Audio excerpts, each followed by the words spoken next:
अस्सलाम वालेकुम viewers. Osmania agriculture and dairy farming में खुश आमदेद।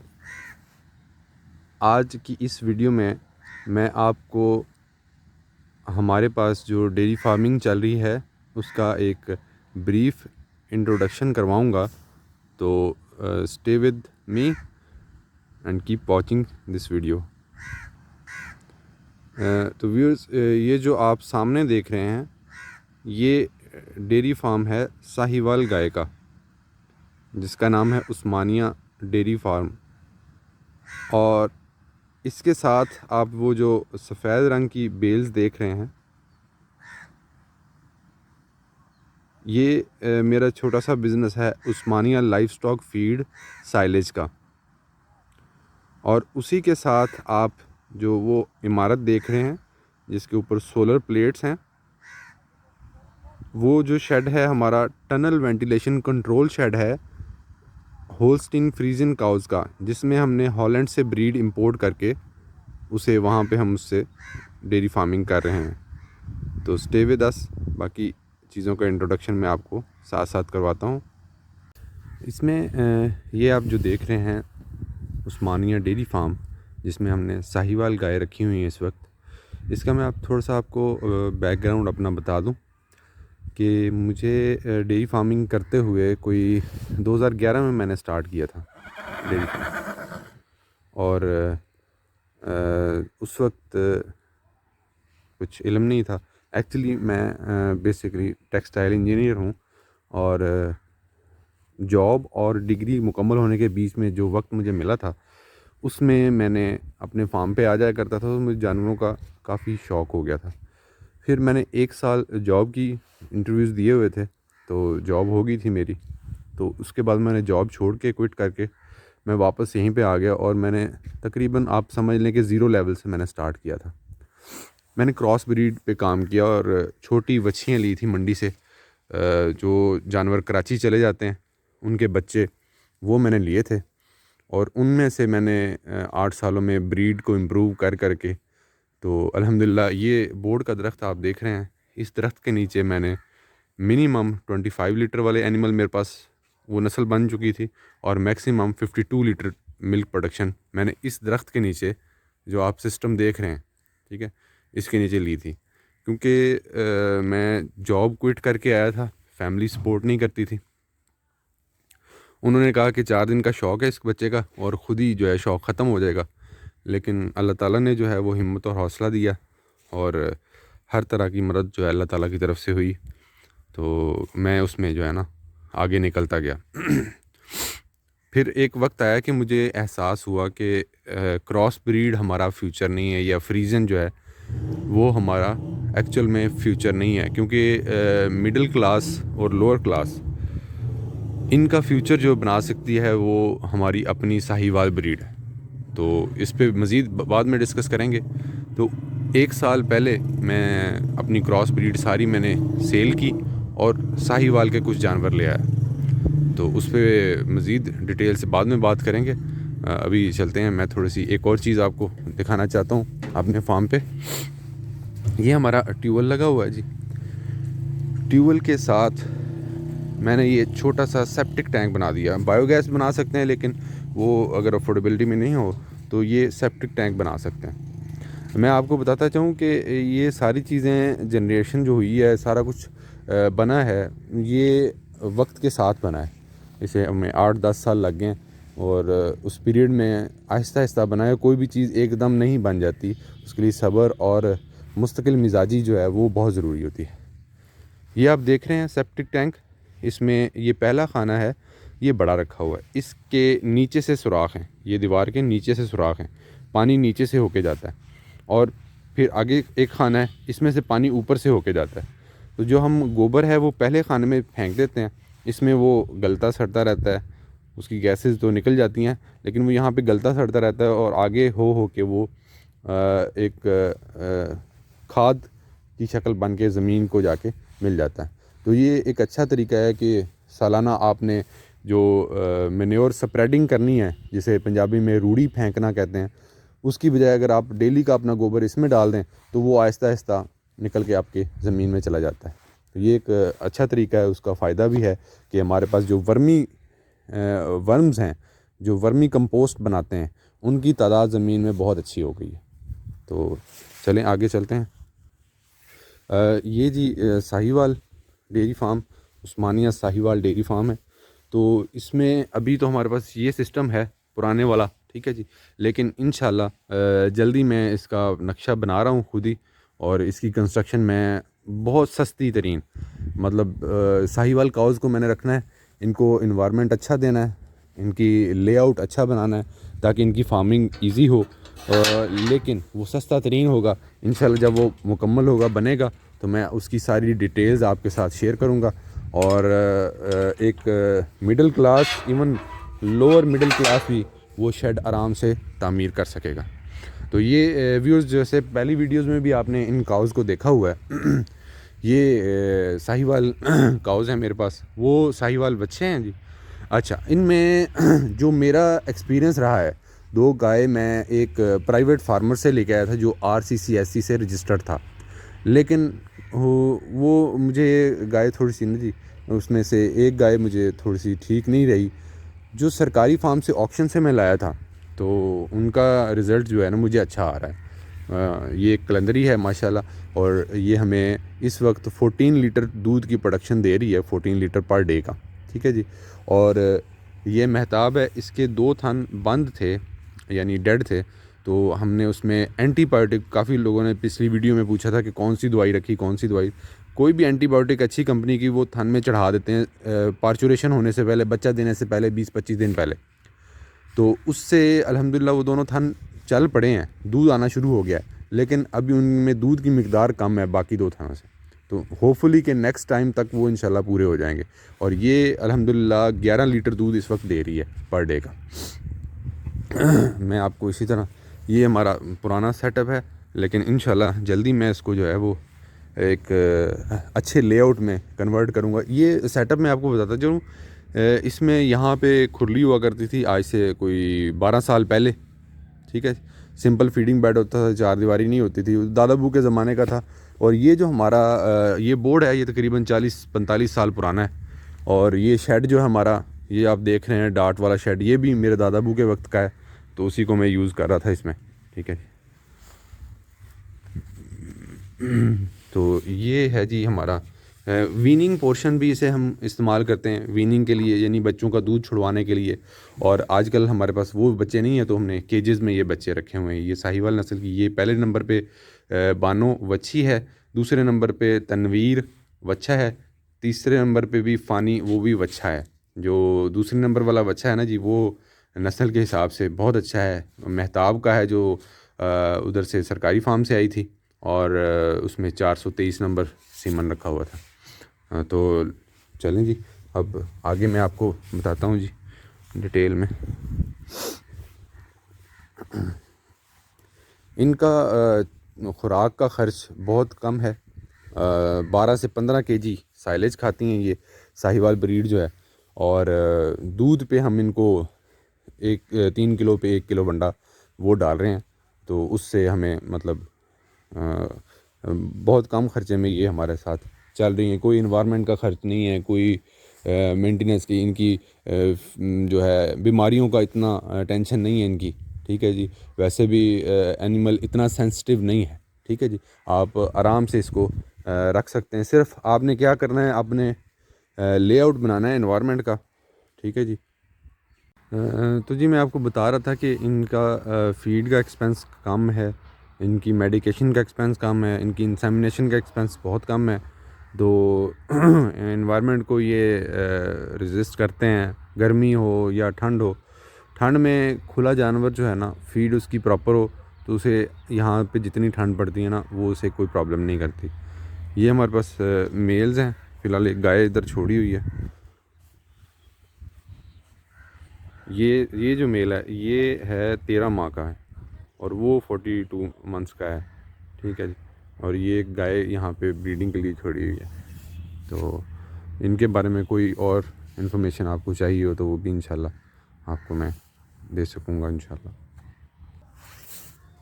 व्यूअर्स, ये हमारे साइलो बंकर्स हैं, इनमें ये थोड़ा सा साइलेज पड़ा, और कुछ ये हमारा बिज़नेस है उस्मानिया लाइव स्टॉक फीड के हवाले से, फीड का साइलेज का बिज़नेस है हमारा। छोटी बेल्स हम 65 kg की बनाते हैं। तो ये हमारा तैयार साइलेज पड़ा है जी, रेडी टू सेल। अच्छा, इसमें अब दोस्त पूछ रहे थे कि डिफरेंस क्या है। हम इसको सेल कर रहे हैं जी मुख्तलिफ़ जगहों में, पाकिस्तान, पूरे पाकिस्तान में अल्हम्दुलिल्लाह जा रहा है। तो इसमें क्वालिटी का डिफरेंस होता है सर। साइलेज की क्वालिटी हमारी जो है वो अल्हम्दुलिल्लाह इसमें 100% ग्रेन जो फील्ड में मौजूद होता है वो सारा हम इसके अंदर करते हैं। उसमें ग्रेन में हम कोई भी उसकी एक छल्ली भी तोड़ना जो है वो हम गलत समझते हैं। लोग कहते हैं कि, मैं समझता हूँ कि कोई बंदा बेईमानी नहीं करता, पहले वो अपने आप को मुतमईन करता है कि नहीं ये बेईमानी नहीं है, और फिर वो उस अमल को करता है। लोग कहते हैं कि एक दो छलियों से या एक दो लाइनों से भी काम चल जाता है। जब वो ये कहते हैं कि हर कोई कर रहा है, हमारा काम भी चल जाएगा, तो फिर वो अपने आप को जस्टिफिकेशन दे के वो काम करते हैं। लेकिन मैं समझता हूँ कि एक छल्ली भी निकालने से वो उसकी जो ग़ज़ाइयत है वो उस साइलेज में से कम हो जाती है। तो अल्हम्दुलिल्लाह हम जहाँ से भी मकई लेते हैं हमारा साइलेज सामने बनता है और उसमें जो दाना 100% उसके अंदर होता है। तो अभी ये मैंने कल भी हमारे को कस्टमर आए थे, उनको हमने एक बेल जो है वो थोड़ी सी फाड़ के दिखाई थी, उसमें दाने का प्रोपोर्शन जो हमने दिखाया था ये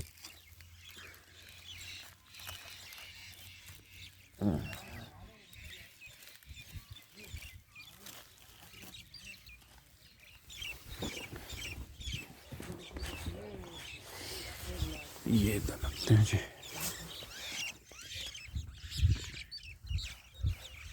इसकी मैंने जी रिपोर्ट भी जो है, एनालिसिस रिपोर्ट, वो भी मैंने भेजी हुई है। इंशाल्लाह वो भी जल्द आ जाएगी। तो अब आप इसमें ग्रेन का प्रोपोर्शन देख सकते हैं। मैं इसको जूम करता हूँ जी, थोड़ा सा जूम आउट करता हूँ।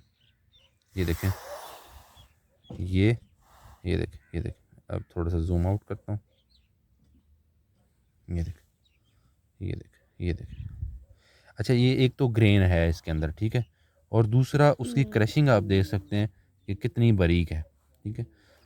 लोग क्या करते हैं इसमें, जो 2 नंबरी करते हैं, वो क्या करते हैं जी, एक तो ग्रेन जो है वो थोड़ा कर लेते हैं, मतलब उनकी कोई मशीन वगैरह, हार्वेस्टर वगैरह, अगर इमरान है ना, टेप ज़रा चंगी तरह ला देना थे जी।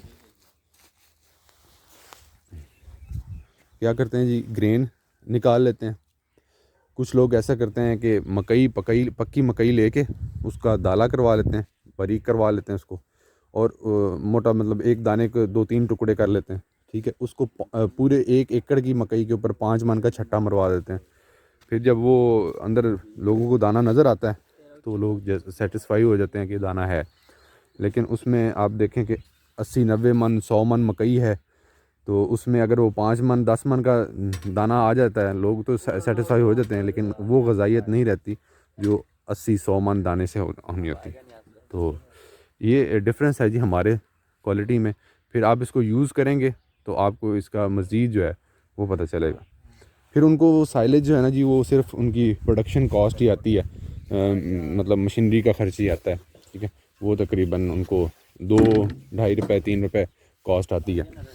तो वो फिर उसको 6 रुपये 7 रुपये 8 रुपये, जहाँ पे कोई गाहक उनका फंसता है उसके ऊपर वो उसको सेल कर देते हैं। लेकिन इसलिए हमें इसकी कॉस्ट ही है जो है वो 8 रुपये आती है। कुछ बेल्स के अंदर भी वेट लूज़ होना होता है, तो हमें तकरीबन लोडिंग वगैरह सारा कुछ डाल के 8-8.25 रुपये कॉस्ट आ जाती है पर के। ये व्यूअर्स हो गया हमारा साइलेज का बिज़नेस, ठीक है जी। और उस तरफ आपने देख लिया साहिवाल काउज़ का बिज़नेस, ठीक है जी। और ये हमारा थोड़ा सा एग्रीकल्चर का है, सिस्टम साथ चल रहा। और ये है हमारा हॉलैंड ब्रीड का फ्रीजन काऊ का डच काउज़ का फार्म। कंट्रोल टनल वेंटिलेशन है जी। और ये हमें बनाए हुए पिछले अक्टूबर 2019 में हमने ये 10 जानवर मंगवाए थे और कंस्ट्रक्शन हमारी 1.5 साल पहले स्टार्ट हो गई थी। तो इसका नक्शा मैंने ख़ुद ही बनाया और क्योंकि मेरे पास थोड़ा सा एक्सपीरियंस था 8-9 साल का, तो कुछ चीज़ें पता थी मुझे, उसके हिसाब से नक्शा इसका मैंने ख़ुद ही बनाया था टनल का सारी का। एक्चुअली जब मेरे पास क्रॉस एनिमल थे, जैसा कि मैंने आपको पहले बताया, तो उनकी प्रोडक्शन देख के मेरा छोटा भाई दुबई में रहता है, दुबई में माशाल्लाह अच्छी जॉब है उसकी, तो वो इस बात को भी वो समझता था कि सारी ज़िंदगी जॉब नहीं की जा सकती, तो वो चाह रहा था कि पाकिस्तान में कोई उसका सेटअप बन जाए। तो उसने माशाल्लाह, उसकी सैलरी वगैरह अच्छी थी, तो उसने ये स्टेप लिया। अगर आपके पास इन्वेस्टमेंट है तो आप इस लाइन को चूज़ कर सकते हैं। लॉन्ग टर्म में अच्छी इन्वेस्टमेंट है, हलाल रोज़ी है, लॉन्ग टर्म में इसके अच्छे इफ़ेक्ट्स हैं, ठीक है जी। अच्छी इनकम अच्छी है लॉन्ग टर्म में। लेकिन अगर आप कहें कि आपने आज ही लगाए हैं और कल ही आपको पैसे आने शुरू हो जाएं, वो थोड़ा मुश्किल है, क्योंकि ये फ्रीजियन काओ की फार्मिंग जो है ना जी, और ये अगर आपने करनी है तो आप कंट्रोल शेड पे ही जाएं, ठीक है। आपको 30+ एवरेज चाहिए अगर आपने स्मॉल स्केल पे करनी है, 100-150 जानवर तक करनी है ना जी। अगर तो आपके पास 3-4 हज़ार जानवर तक करनी है, फिर तो आप वो ओपन शेड पे भी जा सकते हैं और ऑस्ट्रेलियन काउज़ भी आप मंगवा सकते हैं। लेकिन अगर आपने करनी है थोड़े लेवल पे, तो फिर आपको कंट्रोल टनल फार्मिंग पे जाना पड़ेगा और 30+ एवरेज आपको लेनी पड़ेगी, फिर आपका सर्वाइवल होगा। अदरवाइज़ आपका इसमें सर्वाइवल नहीं है, क्योंकि ये जितना इन्वेस्टमेंट है, जितना जानवर दूध ज़्यादा देता है, उतने ही इसके एक्सपेंसेस भी हैं, ठीक हो गया। उतनी ही इसकी बीमारियों का और इसकी इंसेमिनेशन का और इसकी एनवायरनमेंट का सारे अखराजात हैं। इस फार्म का नाम है जी MK and sons dairy, MK dairies. MK Mohammad Khan मेरे दादाबू का नाम था, उसी नाम पे इसका नाम रखा गया जी। तो ये आप इसको व्यू कर सकते हैं। ये हमारे एग्जॉस्ट फैंस लगे हुए हैं सामने जो आपको नज़र आ रहे हैं। ये साइलेज हीप्स पड़ी हैं जी। ये हमारा ऑफिस है और साथ ही उसके चिलर रूम है, जिसमें चिलर और पैकिंग मशीन पड़ी हुई है, वो भी मैं आपको इंशाल्लाह दिखाता हूँ थोड़ी देर तक। और उसमें हमारे दूध के हमारे जो सैंपल वगैरह टेस्ट वगैरह वो भी हम कर लेते हैं। इसमें हमारी मशीन पड़ी है, हमें कोई ऑपरेटर्स वगैरह की ज़रूरत नहीं होती, मशीन से ही हम वो उसके लैक्टोस्कैन मशीन है, उससे हम वो टेस्ट कर लेते हैं। तो ये हमारा फीड रूम है, इसमें हम इनके वंडा जो है वो ख़ुद ही बनाते हैं। उसके इंग्रेडिएंट्स वगैरह भी जो आपको चाहिए होंगे तो वो भी इंशाल्लाह मैं आपको दे सकूँगा। तो नॉर्मली इसको यहाँ पे कैमरास लगे हुए हैं, तो छोटा भाई ख़ुद इसको व्यू करता है। ये आप फ़ैन देख रहे हैं, टॉप कूल कंपनी के हैं, चाइना से इम्पोर्ट हुए हैं। एग्जॉस्ट फ़ैन है, 1.1 किलोवाट या HP की मोटर है इसकी, ठीक है। ये आप देख रहे हैं जी, 172 फुट लंबी टनल है और 50 फीट की इसकी चौड़ाई है, ठीक है जी। इसमें ये 12 फुट का स्टैंडिंग एरिया है और 9 फुट के जो है वो क्यूबिकल हैं, फ्री स्टाइल जिसे आप कह सकते हैं, ठीक है जी। अभी ये कंस्ट्रक्शन 100% मुकम्मल नहीं है, क्योंकि एनिमल भी हमारे पास थोड़े हैं और कंस्ट्रक्शन का भी इसका काम अभी रहता है, ठीक है। पोर्शनिंग बननी है अभी, बाहर जो है वो इंशाल्लाह उन जानवरों के लिए शेड बनना है जो हीफर्स हैं या रिप्लेसमेंट जो जिसको कहते हैं, उनके लिए बाहर एक ओपन शेड हमने बनाना है, ताकि जब मिल्किंग में आएंगी तो इसी शेड में आ जाएंगी, अदरवाइज़ वो बाहर रहेंगी। ये फीडिंग बेड है 1.5 फीट का, ठीक है जी। आगे जब जहाँ पे काउज़ हैं वहाँ पे हेडलॉक्स लगा दिए हैं, मैं दिखाता हूँ आपको। यहाँ पे हमारी जो प्लानिंग है कि हमने यहाँ पे कन्वेयर बेल्ट्स लगानी है, जो यहीं से यहाँ पे TMR वैन खड़ी होगी और वो कन्वेयर बेल्ट्स पे फीड करेगी। कन्वेयर बेल्ट्स ही उसको आगे मूव करेंगे और सारी जो है वो फीडिंग बेड पे कन्वेयर बेल्ट फीड लेके जाएगी और रेजिडुअल यानी जो बचा हुआ है चारा उसको भी कन्वेयर बेल्ट ही वापस लेके आएगी। दोनों तरफ मोटरें लगेंगी जो पुल करेंगी और पुश करेंगी। ये आइडिया है, इंशाल्लाह आने वाले वक्त में ये कंप्लीट होगा हमारा इंशाल्लाह। ये साइड अभी हमारी खाली पड़ी है उस साइड पे हमारे कुछ बच्चे हैं और बड़े जानवर हैं। ये आप देख रहे हैं स्टॉर्म फैंस हैं। अब इसमें आइडिया क्या, तो जी ये आप स्टॉर्म फैंस देख रहे थे। ये स्टॉर्म फैन है, ये हवा को एनिमल के ऊपर पुश करते हैं। जो एग्जॉस्ट फैन है वो हवा को पुल करते हैं, सारी टनल के अंदर जितनी भी हवा है उसको रिप्लेस करते हैं, 30 सेकंड में निकाल के बाहर कर देते हैं और नई हवा जो है वो पीछे से, ये जालियाँ लगी हुई हैं, इनमें से नई हवा जो है वो शेड के अंदर दाखिल हो जाती है। और ये जो हैं स्टॉर्म फैन, ये एनिमल को पुशिंग इफ़ेक्ट देते हैं, हवा उसके ऊपर लगती है। इसकी कब कब कैसे ज़रूरत होती है वो मैं आपको बताता हूँ। आप तब तक ये जानवर देखें जी, माशाल्लाह बहुत अच्छे जानवर हैं, बहुत अच्छी प्रोडक्शन है।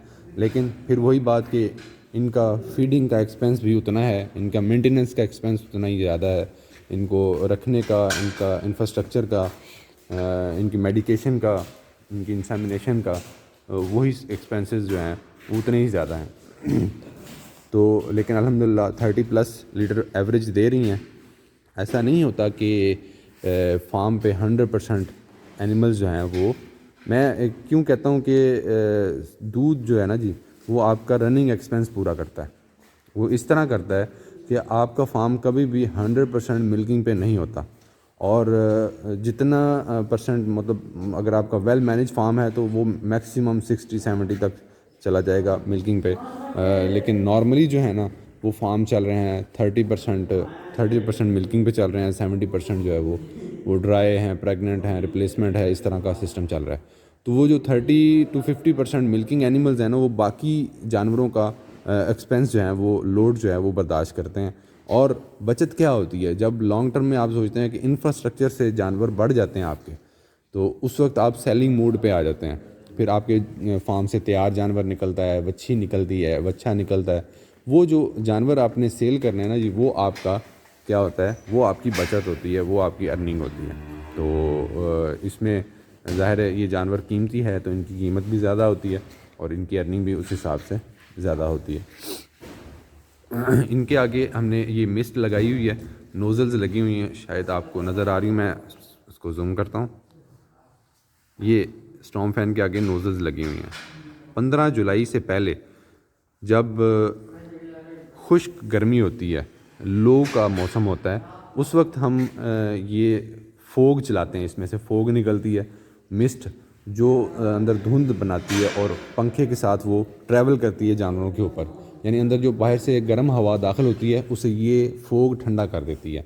और टेम्परेचर हमने इस दफ़ा, हालांकि हमने ये 2 फ़ैन चलाए हैं, पूरे 8 फ़ैन हैं इसके अंदर, हमने 2 चलाए हैं, तो उसमें भी हमने अल्हम्दुलिल्लाह 28 से 30 डिग्री टेम्परेचर जो है ना उसको मेंटेन किया है। और जब ये पूरा शेड इंशाल्लाह चलेगा भर के, तो होपफुली कि हम 22 से 25 डिग्री टेम्परेचर को मेंटेन कर पाएंगे। ये आप देख रहे हैं माशाल्लाह जी हीफर्स हैं, ये 9 से 12-13 माह की हीफर्स हैं। और ये अल्हम्दुलिल्लाह हीफर जो है वो कंसीव अपना इंसेमिनेट कर दी गई है और ये भी इंशाल्लाह 1-2 माह तक कर दी जाएंगी इंशाल्लाह। इसका बॉडी वेट 350 kg से 350 kg प्लस है जी इसका बॉडी वेट। तो व्यूअर्स, होपफुली कि आपको वीडियो पसंद आई होगी। इसमें आपको साहिवाल कैटल का भी फार्म दिखा दिया और साइलेज का बिज़नेस भी दिखाया है और आपको ये टनल वेंटिलेशन कंट्रोल शेड भी दिखा दिया है। तो अभी मैं आपको दिखाता हूँ कि हम दूध को पैकिंग करते हैं, वो सारा सिस्टम भी आपको दिखाता हूँ। ये हमारी ट्रॉली है जी, MK डेयरी से दूध हम इसमें सप्लाई करते हैं पैक करके। और इंसुलेटर बॉक्सेस हैं हमारे पास, उसमें रख के और इस ट्रॉली में हम जो है वो चीचावतनी में और यहाँ के कुछ गांव हैं वहाँ पे हम सप्लाई करते हैं। MK डेयरीज़ की ट्रॉली है। तो सामने आप देख रहे हैं ऑफिस है। यहाँ पे मैं आपको एक और चीज़ भी दिखा दूँ कि जितनी अंदर टनल है उससे 1.5 गुना हमारे पास यहाँ पे ओपन एरिया भी है, जहाँ पे हम एनिमल्स को बाहर निकालते हैं। जब मौसम ठीक होता है तो हम एनिमल्स को यहाँ पे बाहर निकालते हैं और ताकि वो ज़रा अपने उनकी एक्सरसाइज भी हो जाए और बाहर फिर भी रहें मिट्टी के ऊपर। चलें जी, ऑफिस में आपको चिलर रूम दिखाता हूँ। उसमें हमारा छोटा सा पैकिंग मशीन लगी हुई है, वो भी आपको दिखाता हूँ। ये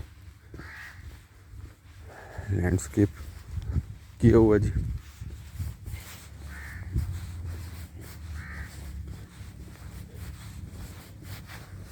ये वो बॉक्स है जी जिसमें हम दूध को चिल करके और फिर इसमें पैक करके इसमें हम लेके जाते हैं और डिलीवरी करते हैं।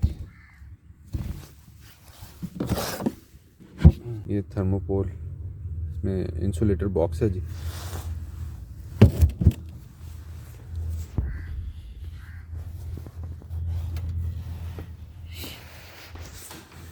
ये है जी डॉक्टर साहब का ऑफिस है। डॉक्टर साहब अभी छुट्टी पे हैं, आज इंशाल्लाह आ जाएंगे। और इसमें हमारे पास लैक्टोस्कैन भी अंदर पड़ा हुआ है, जिससे हम दूध की जो एनालिसिस कर लेते हैं।